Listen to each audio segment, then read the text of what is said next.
If you look at what's happening between Washington and Ottawa right now, it doesn't feel like a negotiation. It doesn't feel like diplomacy. It feels like a breakup. For nearly 70 years, the rules were simple and never questioned. The United States built the weapons. Canada bought them. Washington set the terms. Ottawa signed the checks. It wasn't written down as law, but everyone understood it.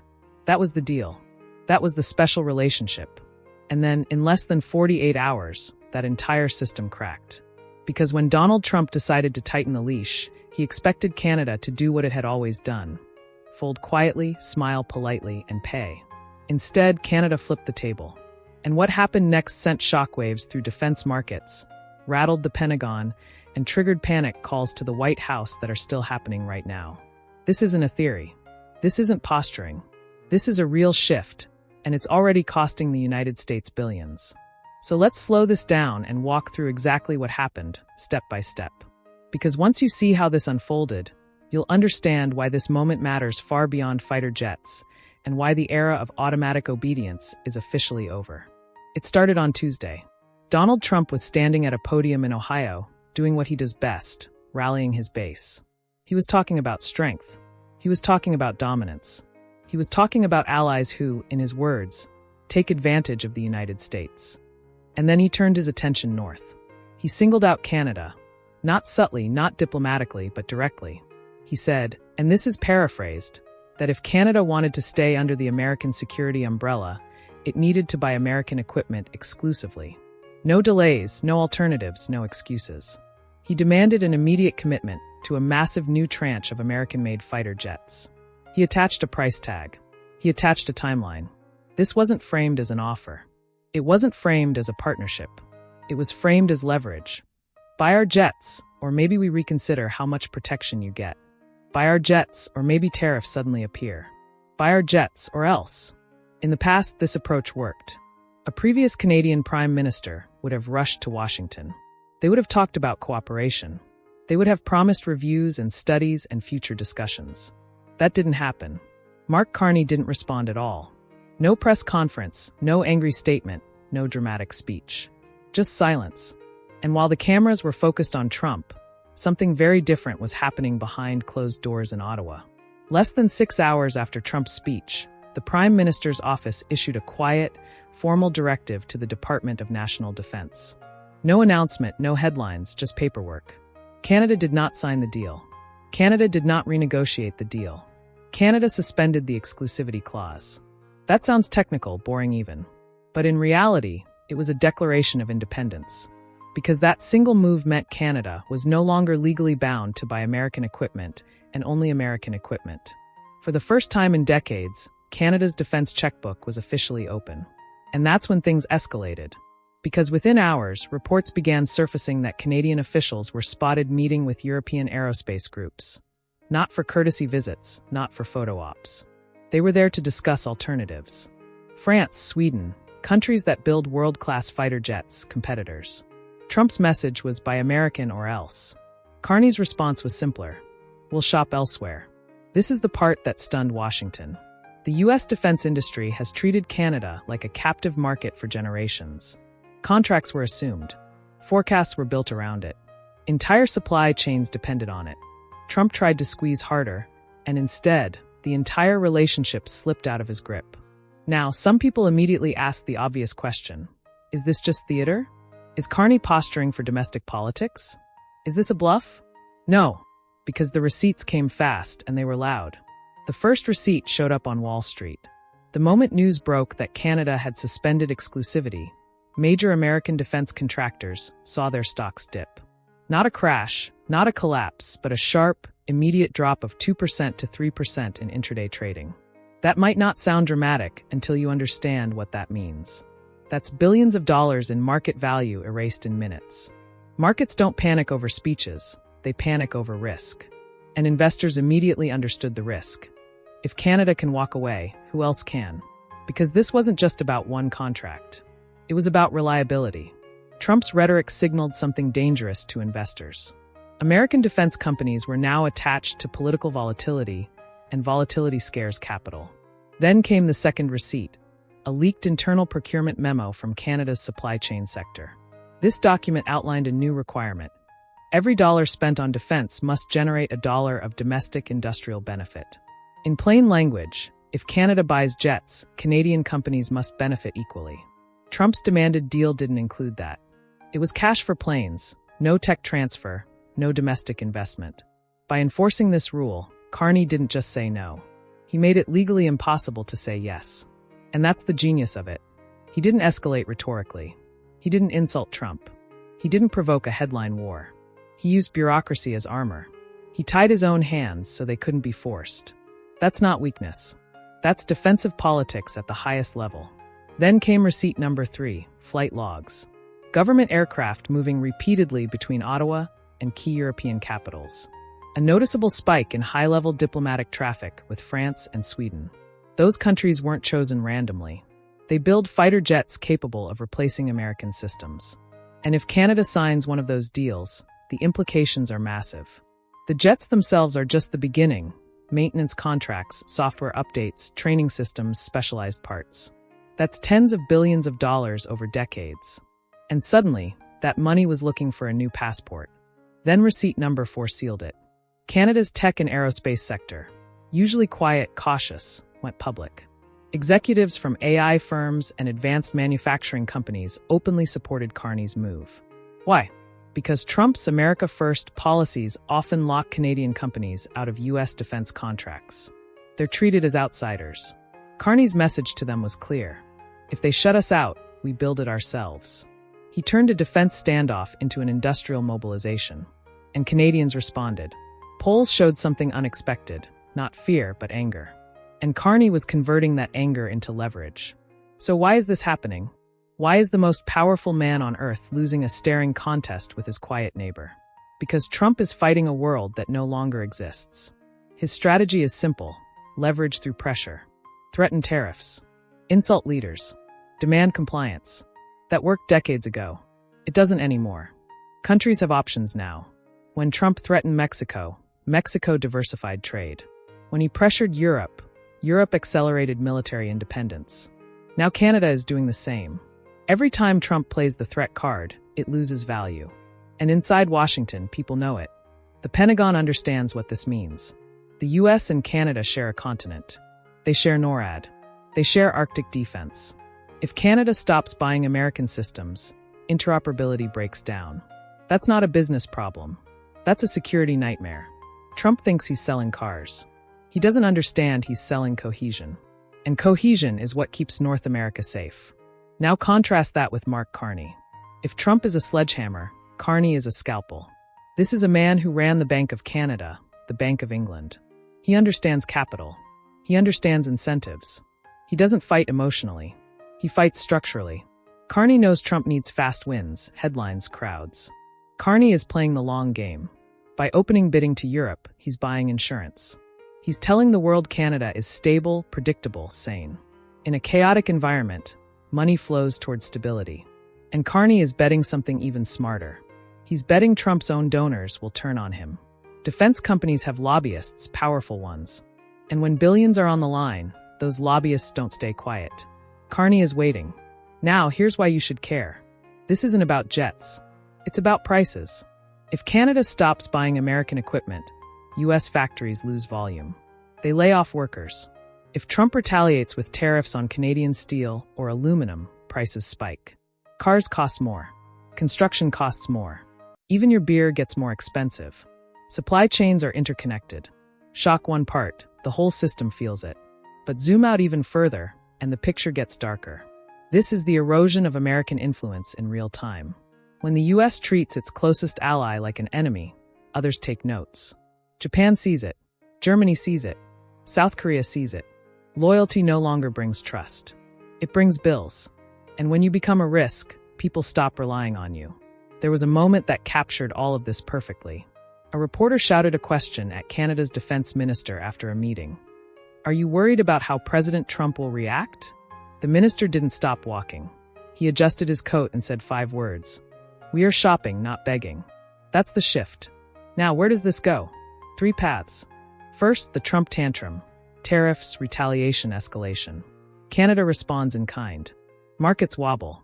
Prices rise. Second, the quiet walk back. The Pentagon intervenes. Executives intervene. Trump offers a better deal. If that happens, Carney wins. Third, the permanent split. Canada signs with Europe. The ink dries. There's no going back. And that's the dangerous one.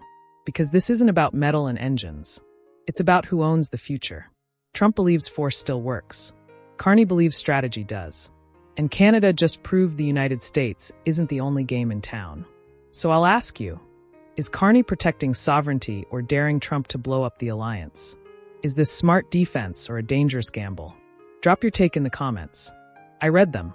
And if you want to know what Trump's countermove is, because it's coming, make sure you subscribe to Newsic's Brief and turn on notifications. This story is moving fast, and we'll have the update before most people even realize what just changed.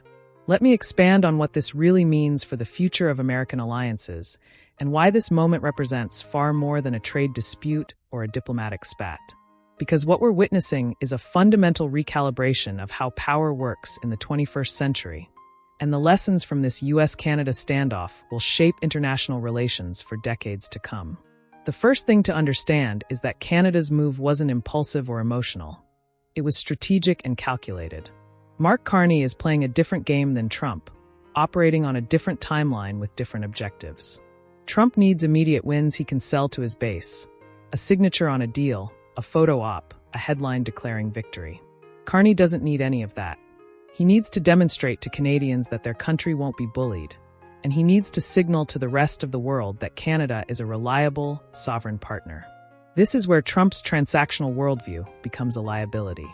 He sees every relationship as a zero-sum negotiation where leverage determines outcomes. You threaten, you pressure, you extract concessions, you declare victory. It's the art of the deal applied to geopolitics. But international relations aren't real estate transactions, and allies aren't tenants you can squeeze for higher rent. When you treat a 70-year alliance like a protection racket, pay up or we reconsider your security. You fundamentally alter the nature of the relationship. You transform partnership into extortion. And here's what Trump doesn't seem to grasp. Once you make that transformation explicit, you can't go back. You've revealed that the relationship was never based on shared values or mutual interest. It was always just about power and money. Canada's response exploits this perfectly. By opening procurement to European competitors, Carney isn't just shopping for jets.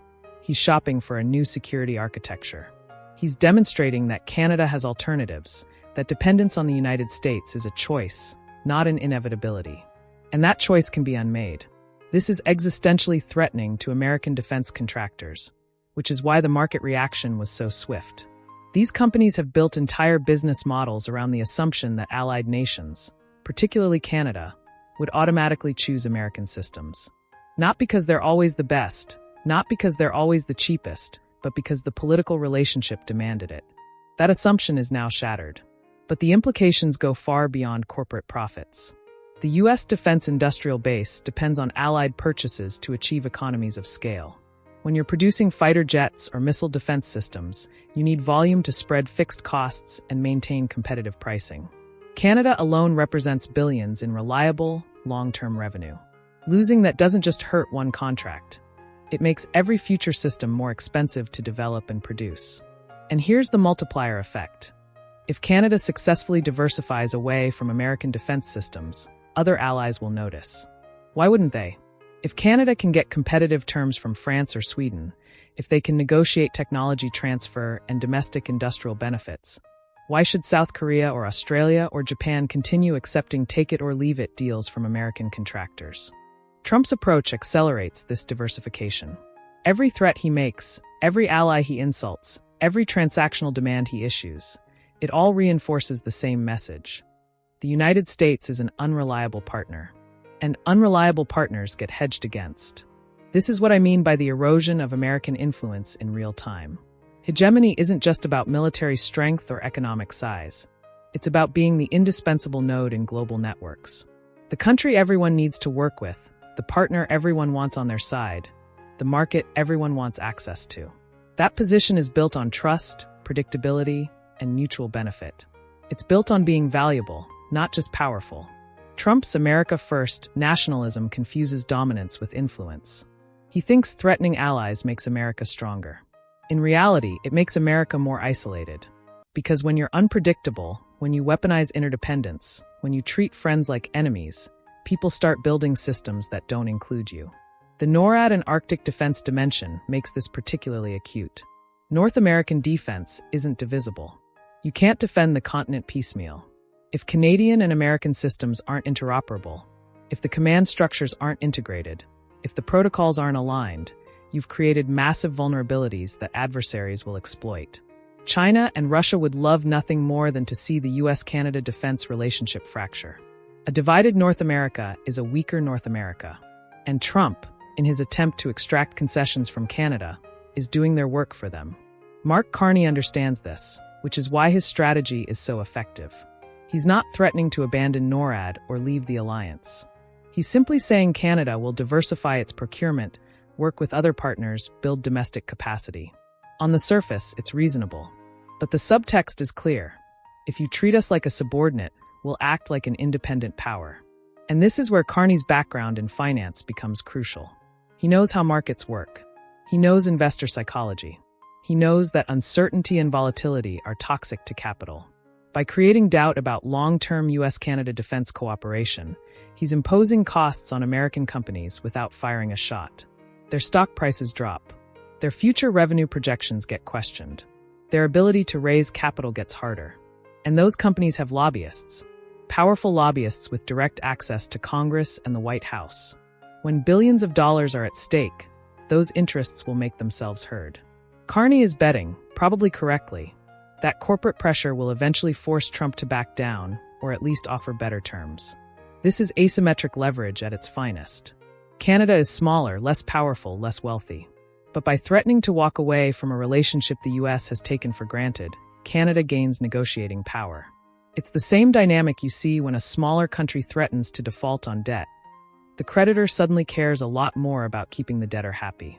What makes this moment particularly significant is the broader context. This isn't happening in isolation. Trump's trade wars, his withdrawal from multilateral agreements, his attacks on NATO, his demands that allies pay their fair share. It's all part of the same pattern. And the pattern is teaching allies the same lesson. You can't count on the United States. So they're building alternatives. The EU is developing strategic autonomy in defense. Asian allies are strengthening regional partnerships that don't depend on American leadership. Middle Eastern countries are hedging by improving relations with China and Russia. Everyone is diversifying their security arrangements because relying solely on the US has become too risky. This is the long-term cost of Trump's transactional approach. You might extract better terms on individual deals. You might force allies to spend more on defense or buy more American products. But you're trading short-term wins for long-term influence. You're cashing out the credibility and trust that previous generations built up. And once that's gone, it's extraordinarily difficult to rebuild. The tragedy is that America's post-World War II alliance system was one of the most successful geopolitical projects in human history. It created unprecedented peace and prosperity. It spread democratic values. It contained authoritarian expansionism. And it did all this while making America wealthier and more secure. But that system depended on American leadership being relatively benevolent, relatively predictable, and relatively respectful of allies' sovereignty. Trump's approach abandons all three. And in doing so, it's dismantling one of America's greatest strategic assets. Not to any adversary's benefit, but simply through recklessness and short-sightedness. Canada's decision to suspend defense exclusivity is a symptom of this larger breakdown. It's a canary in the coal mine, a warning signal that the old order is fracturing. Other allies are watching to see how this plays out. If Canada succeeds in diversifying without suffering severe consequences, they'll follow. And if that happens, American influence will contract dramatically. The question isn't whether Canada is right or wrong to take this stance. The question is whether the United States will recognize what's happening and adjust accordingly. Will cooler heads prevail? Will institutional interests, the Pentagon, defense contractors, congressional leaders, force a course correction? Or will Trump's ego and his need to never back down lead to escalation that damages both countries? Right now, we're in the danger zone. Pride is engaged on both sides. Domestic politics are driving decisions. The room for quiet diplomacy is shrinking. And mistakes made in the next few weeks could have consequences that last for decades. This is why you're watching Nuzik's brief. This is why understanding these dynamics matters. Because the decisions being made right now, in Washington, in Ottawa, in corporate boardrooms, in allied capitals, will shape the world you live in for years to come. You're watching history unfold. Stay tuned.